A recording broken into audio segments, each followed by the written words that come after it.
బహుశా నాయుడు గారు ఈరోజు భగవంతుని ప్రసాదం కాకుండా మరేం తీసుకొని ఆయన ఈ రోజున మాట్లాడారో కానీ చరిత్రలో ఇప్పటి వరకు ఏ టీటీడీ అధ్యక్షుడు ఈ రకంగా ఇంత దిగజారి మాట్లాడిన సందర్భం లేనే లేదు.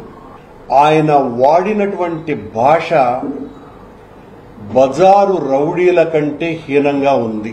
తన స్థాయి ఇది, నేను రోడ్డు సైడుకు సంబంధించినటువంటి వాడునే అన్నట్టుగా ఆయన మాట్లాడడమే కాకుండా ఆయన మాటల్లో ధ్వనించినటువంటివి నాతో పెట్టుకోవద్దు, వాడు కరుణాకర్ రెడ్డి ఒక రాస్కల్, ఒక నీచుడు, ఒక డెకాయిట్, నాతో పెట్టుకుంటే అంతు తేలుస్తా, నేను ఇలాంటి వాడిని కాదు అని రౌడీలు మాట్లాడేటువంటి మాటలు స్వామివారి ప్రథమ భక్తుడుగా ఆయన మాట్లాడడం జరిగింది.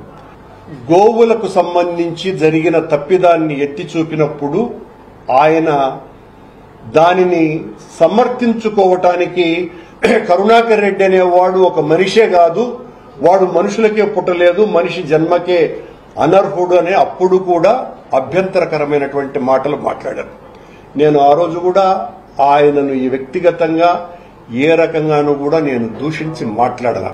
ఈ రోజున ఆయన మాట్లాడినటువంటి మాటలు మా నాయకుడు జగన్మోహన్ రెడ్డి గారి మీద, వారి శ్రీమతి భారతి గారి మీద కూడా చాలా దూషణ పర్వాలు ఆయన చేయటం జరిగింది. టీటీడీ అధ్యక్షుడిగా మాట్లాడినారా లేకపోతే బజారు రౌడీగా మాట్లాడినారో నాకు అర్థం కావటం లేదు. బహుశా ఆయన ఏమన్నా రాజీనామా చేసి నా అసలు స్వరూపం ఇది అని ఆయన ప్రసంగం ఏమన్నా సాగించినారేమో. బహుశా ఆయన రాజీనామా ఇంకా బయటికి రాలేదు కాబట్టి టీటీడీ చైర్మన్లు అయితే అలాంటి భాష మాట్లాడేటువంటి అవకాశం లేదు. ఆయన తన ప్రసంగంలో చాలా రకాలైనటువంటి మాటలు, మేము ఈ డెకాయిట్లలో మా మీద అనేక రకాలైనటువంటి ఆరోపణలు చేసి వీడికి 2 సార్లు ఇచ్చినారు టీటీడీ అధ్యక్ష పదవి, వీడు మొత్తం అంతా కొండనంతా కబళించేసినాడు. నాయుడు గారు, మీ ప్రభుత్వం వచ్చి దాదాపు 1 సంవత్సరం 3 నెలలు పైగా అయింది. మీరు అంతకు ముందు ఆరోపణలు చేసినారు, ఇప్పుడు ఆరోపణలు చేస్తూనే కాలం గడుపుతున్నారు. నేను గౌరవనీయులైన మీకు ఒక ఛాలెంజ్ విసురుతున్నా, మీరు నా మీద ఏదైతే ఆరోపణలు చేశారో ఆ ఆరోపణలన్నింటి మీద సిబిఐ చేత ఎంక్వైరీ చేయించి నా మీద దోషిగా నిలబట్టి శిక్ష వేయవలసిందిగా నేనే కోరుతున్నా. అది నిజమైనప్పుడు, లేకుండా ఊరుకూరికనే అన్ని ఆధారాలు నాకుండాయని కాసేపు అంటావు, ఆ తర్వాత ఆధారాలు లేకుండా జాగ్రత్త పడినారని అంటావు.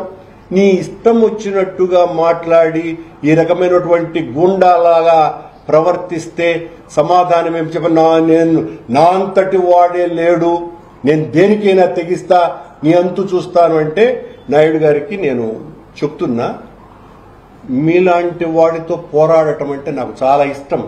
ఎందువలంటే ఇంత బరితెగించినటువంటి వాళ్లతో యుద్ధం చేయటం అంటే నాకు కూడా సరదా నాయుడు గారు. ఎందువల్లంటే ఎవరితో వాళ్లతో మాట్లాడి వాళ్ళని గురించి విమర్శించడం కూడా కరెక్ట్ కాదు. మీరు నా అంతటి వాడే లేడు అని చెబుతున్నారు కాబట్టి, నాతో పెట్టుకుంటే ఏమైనా చేస్తాను అని అంటున్నారు కాబట్టి మీలాంటి వాడితోనే పెట్టుకుంటా. నేను ఆ మాట మీలాంటి వాడితో కాదు, మీతోనే పెట్టుకుంటా. మా నాయకుడిని గురించి, మా నాయకుడి శ్రీమతి గారిని గురించి ఇంత దుర్భాషలు ఆడిన తర్వాత మీ గురించి, మీ తప్పిదాలను గురించి మాట్లాడకుండా ఉంటే వైఎస్ఆర్ కాంగ్రెస్ పార్టీ కార్యకర్తనే నేను అనిపించుకోను. ఆ దమ్ము మీకంటే నాకు చాలా ఎక్కువ ఉన్నది. జైలుకు పోతావు అని అంటున్నావు, అంటానే ఉండవు నువ్వు ఎన్ని రోజులుగా. జైలుకు పంపించు, నువ్వు జైలుకు పంపిస్తే భయపడేవాళ్ళు ఎవరు ఇక్కడ? నువ్వు తప్పుడు ఆరోపణలు వేసి జైలుకు పంపిస్తానంటే ఖచ్చితంగా ప్రపంచంలో చాలా మంది నీలాంటి వాళ్ళు నిందలు మోపి అధికారపు అహంకారంతో, అధికార ఆ లాలసతతో మాలాంటి వాళ్లను ప్రశ్నించే వాళ్లను జైళ్లలో పెట్టటము చాలా సాధారణమైనటువంటి విషయము. మీరేదో 18 సంవత్సరాలైంది నేను ఛానల్ పెట్టి, నేను ఏ రోజు కూడా టీటీడీ మీద ఒక్క స్క్రోలింగ్ కూడా ఇవ్వలేదు. ఇప్పుడే మా వాడిని నేను చూసా, దాదాపు 35కు పైగా మీరు చేసినటువంటి ఆరోపణలు టీటీడీ మీద మా హయాంలో ఇప్పుడే బయటకు వచ్చినాయి. అవి రేపు మొన్నాడో మీకు కూడా పంపిస్తాను.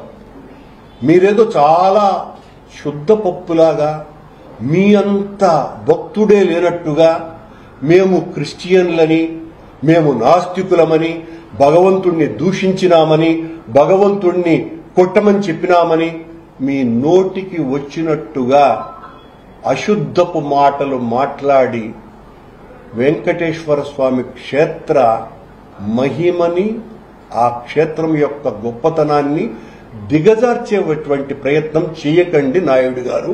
అది చాలా తప్పిదము. మా జగన్మోహన్ రెడ్డి గారిని గురించి, మా గురించి, మా అవినీతి అది ఇదని ఎంత మాట్లాడుతున్నారు. అసలు నువ్వు BHELలో ఒక సాధారణమైనటువంటి చెప్రాసి ఉద్యోగం చేసినటువంటి వ్యక్తివి, ఇన్ని వేల కోట్ల రూపాయలు ఎట్లొచ్చినాయి అనేటువంటి విషయం హైదరాబాద్ లో ఉన్నటువంటి అందరికీ కూడా తెలుసు. నువ్వు అక్కడ గోడ దగ్గర కూడా హైదరాబాద్ మున్సిపల్ కార్పొరేషన్ సంబంధించిన గేటు విషయంలో కూడా తగాదా ఉన్నది మీకు. మీరు ఇవన్నీ కూడా మర్చిపోయి, మీరు బట్టతల మీద జుట్టు మొలిపిస్తాను అనని న్యూజెన్ అనేటువంటి ఒక మందు, మోకాళ్ళు నొప్పికి హైజన్ అనేటువంటి ఒక మందు మీరే కనిపెట్టినట్టుగా మార్కెట్లో వదిలి కొన్ని కోట్ల రూపాయలు సంపాదించారు. మీ మాట అప్పుడు మీరు కూడా నాకు చాలా బాగా తెలుసు కదా. ఆ రోజుల్లో రాజశేఖర రెడ్డి గారు ఉండగా, ఆ రోజుల్లో నేను కూడా నాకు మోకాళ్ళ నొప్పుకు మీ హైజన్ మందు వాడి వాడి వాడి అది రుద్ది రుద్ది నా మోకాళ్ళు అంతకంటే ఎక్కువ అరిగినాయే తప్ప మోకాళ్ళ నొప్పి పోలా. బట్టతల మీద జుట్టు మొలిపిస్తానని మీరు చేసినటువంటి ప్రచారం వలన ఒక్కరి బట్టతలలో జుట్టు మొలవల, జుట్టు సంగతి దేవుడెరుగు, తలలో తలపులు కూడా పోయినాయి. అంటే ఆ మీరు పూసినటువంటి ఇచ్చినటువంటి మందు వలన జుట్టు సంగతి దేవుడెరుగు, తలలో ఉండే సరుకు కూడా పోయింది. ఇన్ని ఆరోపణలు ఉన్నటువంటి వాళ్ళు మీరు. జగన్మోహన్ రెడ్డి గారు ప్రసాదాలు తినరు, పట్టు వస్త్రాలు సమర్పించరంట. నాయుడు గారు, మీకు అధికారం తలకెక్కి జగన్మోహన్ రెడ్డి గారు ముఖ్యమంత్రిగా 5 సంవత్సరాలు పట్టు వస్త్రాలు సమర్పించినారు అన్నటువంటి విషయాన్ని మర్చిపోయినట్టుగా ఉన్నారు మీరు. బహుశా చంద్రబాబు నాయుడు గారు కాకుండా మీరేమన్నా పట్టు వస్త్రాలు తేవాలని ఉన్న కుతూహలంలో ఉన్నారేమో బహుశా. అందువల్ల నేనే ఈసారి బ్రహ్మోత్సవాలకు నేను తీసుకుపోతాను సార్ అని అన్నా కూడా మీరు ఆశ్చర్యపడాల్సిన పని లేదు. అలాగే ఈయన అన్య మతస్థుల గురించి మాట్లాడినాడు. అన్య మతస్థులను టీటీడీలో ఇక ఉద్యోగాలు ఇవ్వకూడదు, ఇక టీటీడీనే ఈ ఉద్యోగాలు హిందువులకు మాత్రమే ఇవ్వాలా అన్నటువంటి డెసిషన్ జీవో నేను తీసుకున్నటువంటి ఆనాడు పాలక మండలి అధ్యక్షునిగా 2007లో మే నెలలో తీసుకున్నటువంటి తీర్మానము వలన రాజశేఖర రెడ్డి గారు ముఖ్యమంత్రిగా ఇక టీటీడీలో పూర్తిగా హిందువులనే తీసుకుంటాము అన్నటువంటి నిర్ణయం తీసుకున్నదే మేము. ఈయన ఏందో మాట్లాడుతున్నాడు. 200 ఆయన ఈవో ఏమో అధికారికంగా ఒక 20 మంది అన్యమతస్తులు ఉన్నారు అని చెప్పినారు. ఈ రోజు ఆయన పత్రికా సమావేశంలో నా పరిశీలనలో 280 మంది అన్యమతస్తులు ఉన్నారు అని. మరి నీవేమి అధ్యక్షుడయ్యా? నాకు అర్థం కాలా. ఈవో గారేమో అట్ట మాట్లాడతాడు, చైర్మన్ గా ఏమో 280 మంది నా దృష్టిలో ఉండారు అని అంట. వాళ్ళందరినీ ఏదో ఏమేమో చేసేస్తానని కూడా ఏదో మాట్లాడుతున్నాడు. అంటే ఎంత సమన్వయ లోపం ఉన్నది. అదే కదా మేము చెప్పింది. మీకు ఈవో గారికి, కొండ మీద ఉన్నటువంటి అడిషనల్ ఈవో గారికి ఏమీ పడటం లేదు అన్నది సాక్షాత్తు చంద్రబాబు నాయుడు గారు ముఖ్యమంత్రి గారి ముందరే తేలిపోయింది. ఇప్పుడు మళ్ళీ మీరు ముగ్గురు కూర్చొని పత్రికా సమావేశం ఏర్పాటు చేసి మేమంతా ఒక్కటే అని చెప్పినా అది కౌరవులు పాండవులు కలిసి కూర్చొని మాట్లాడినట్టుగా ఉంటుంది తప్ప మరొకటి కాదు. ఇప్పుడు నేను అన్న తర్వాత మీరు ఆ రకంగా ముగ్గురు కూర్చుందామబ్బా అని మీరు పోయి భంగపడి పత్రికా సమావేశం ఏర్పాటు చేసినా ఉపయోగం లేదు. అలాగే దాస సాహిత్య ప్రాజెక్టు నీ హయాంలో జరుగుతున్న ఒక అపవాదు. దాస సాహిత్య ప్రాజెక్టు ఆధ్వర్యంలో ధనవంతుల ఇళ్లల్లో లక్ష్మీ పూజలు చేస్తున్నారు అన్నటువంటి నిజమా కాదా? విజిలెన్స్ రిపోర్టు ప్రకటించిందా లేదా? దీనికి సమాధానం చెప్పాలి నువ్వు. విజిలెన్స్ రిపోర్టు కూడా వచ్చింది. నువ్వు వచ్చిన తర్వాత జరుగుతున్నటువంటి విషయాలు ఇవి. మీరు ఇష్టం వచ్చినట్టుగా తిడితే మామూలుగానే నేను విన్నదాని ప్రకారం మీరు గౌరవనీయ బిఆర్ నాయుడు గారుని అక్కడ ఉన్నటువంటి వాళ్ళందరూ కూడా బూతుల నాయుడు గారు అని అంటూ ఉంటారట. ఈ బూతుల నాయుడు గారైన బిఆర్ నాయుడు గారు ఇప్పటి వరకు ఈ 40-50 ఏండ్లలో ఎన్ని రకాలైనటువంటి తిట్లు తిట్టారో, అనేక రకాలైనటువంటి దుర్భాషలు తన చుట్టుపక్కల ఉన్నటువంటి వాళ్లను, ఇలాంటి వాళ్ళనందరినీ అనుంటారు. ఈరోజు నన్ను అన్నారు, వార్డ్ అన్నాడు, రాస్కెల్ అన్నారు, మీరు చాలా డెకాయిట్ అన్నారు, గజదొంగ అన్నారు, ఇలా అనేక పదాలు. నేను వ్యక్తిగతంగా మిమ్మల్ని అలాంటి దుర్భాషలాడేటువంటి హీన సంస్కృతి నాది కాదు. అలాగని మీరు మాట్లాడిన తర్వాత ఇంత మాటలు నేను ఇతరులకు ముందర అలాంటి మాటలు మాట్లాడడం సభ్యత కాదు. కానీ ఈ 40 ఏళ్లలో మీరు ఎన్ని రకాలైనటువంటి బూతులు ఎంతమందిని మాట్లాడుంటారో నాతో సహా, అవన్నీ కూడా తిరిగి నేను మిమ్మల్ని అన్నిట్టుగా అనుకోండి. అదే నా ధైర్యం. ఎందుకంటే నేను అవన్నీ కూడా బయట పత్రికా మీటింగుల్లో మాట్లాడడం కరెక్ట్ కాదు. మీరు ఎన్ని ఉంటారో అన్ని రకాల తిట్లు ఏమేమి ఉంటాయి, ఎన్ని బూతులు మాట్లాడుంటారో మీరు అవన్నీ కూడా ఒకసారి మననం చేసుకోండి. నేను తిరిగి అన్నట్టుగా అనుకోండి. అన్ని పరిష్కరిస్తాడంట. ఈ శ్రీవాణి దర్శనము మధ్యాహ్నం 2 గంటల నుంచి ప్రారంభిస్తే భక్తులు ఏమైనా తగ్గిపోతారండి? దానికి ఏమైనా పెద్ద వివరణ ఇచ్చినాడు. ఉదయమే ఉండటం మూలంగా భక్తుల రద్దీ చాలా ఎక్కువ ఉన్నది. సాయంకాలం శ్రీవాణి భక్తులకు ప్రవేశం అనండి. సాయంత్రం శ్రీవాణి భక్తులకు ప్రవేశం కల్పిస్తే భక్తులు ఏమన్నా శ్రీవాణి భక్తులతో పాటు దూరం వచ్చేస్తారా? అలా అనాలోచితమైనటువంటి మాటలు. మీకు మీరు చాలా మేధావిగా మాట్లాడుకుని అనుకుని ఆ మేధావితనమంతా కూడా చూపిస్తే అక్కడ ఉన్నటువంటి వాళ్ళు ఐఏఎస్ ఆఫీసర్లు, శ్యామలరావు గారు కానీ ఆయన ఐఆర్ఎస్ ఆఫీసర్ వెంకయ్య చౌదరి గారు కానీ చాలా తెలివైన వాళ్ళు మిమ్మల్ని చూసి నవ్వుకుంటూ ఉంటారు. వాళ్ళు ఇలాంటి వాడు వచ్చాడండి, మాకు అర్థం కాలేదు, మా 30 ఏళ్ల సర్వీసులో ఇలాంటి వాడిని భరిస్తాడామేనని. ఇవన్నీ కూడా బయటకు వచ్చేటువంటి విషయాలు. నాయుడు గారు మీకు మీరు నేను పిస్తా, నేను రౌడీ, నేను అది ఏం మాట్లాడినారు స్వామి మీరు మీ ఇష్టం వచ్చినట్టుగా. అటవీ ప్రాంతం ఉందంట, విస్తీర్ణం మరింత పెంచాలని కోరుకుంటున్నాడంట.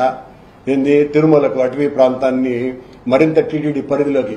ఇవన్నీ కూడా ఊహల్లోటువంటి మాటలన్నీ కూడా చాలా ఎక్కువగా మనం ఎన్నైనా మాట్లాడవచ్చును. ఆచరణలో చేయటమే అన్నింటికంటే కూడా చాలా కష్టమైనది. ఆచరణలో మీరు చేసినటువంటి ఒక్క చిన్న పని కూడా లేదు. ఒక్క చిన్న పని కూడా లేదు. మంచి పేరు తెచ్చుకునేదానికి ప్రయత్నం చేయండి. మీ ఛానల్లో వచ్చే అన్ని తప్పులు, ఘోరాలు, నేరాలు, బూతులు, అపవాదులు ఈ ప్రపంచంలో ఉన్న ఏ ఛానల్లో కూడా రావు. ఇంతవరకు రాలేదు. సరే ఈ రోజు గురించి నా గురించి జగన్మోహన్ రెడ్డి గారి నుంచి రోజు మాట్లాడుతూనే ఉన్నారు అనుకోండి, ఇంకా పెంచుతారు. మీరు ఎంత పెంచితే అంతగా ప్రతిఘటిస్తాము అన్నటువంటి విషయాన్ని గుర్తు చేస్తున్నా నాయుడు గారు.